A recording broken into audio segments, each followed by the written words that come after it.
జగిత్యాల జిల్లా ధర్మపురి గోదావరి నదిలో మొసళ్ళు ప్రత్యక్షమయ్యాయి. దీంతో స్థానికులు ఒక్కసారిగా భయాందోళనకు గురైనారు. ఈరోజు శనివారం రోజున సాయంత్రం 6 గంటల సమయంలో ధర్మపురిలోని గోదావరి నదిలో ఓ మొసలి ప్రత్యక్షం కావడంతో స్నానానికి వచ్చిన వాళ్ళు ఒక్కసారిగా భయాందోళనకు గురైనారు. బ్రహ్మగుండం సమీపంలో మొసలి ప్రత్యక్షం కావడంతో సరస్వతి గుండానికి స్నానానికి వచ్చిన భక్తులు ఆ మొసలిని వీడియో తీశారు. దీంతో అది కాస్త సోషల్ మీడియాలో వైరల్గా మారింది.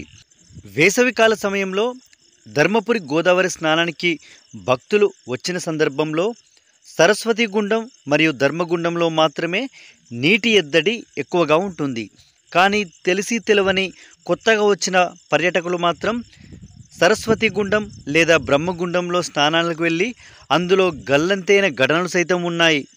ఈరోజు బ్రహ్మగుండంలో మొసలి కనిపించడంతో సరస్వతి గుండానికి స్నానానికి వచ్చిన భక్తులు స్నానం చేస్తూనే ఆ మొసలిని వీడియో చిత్రీకరించారు.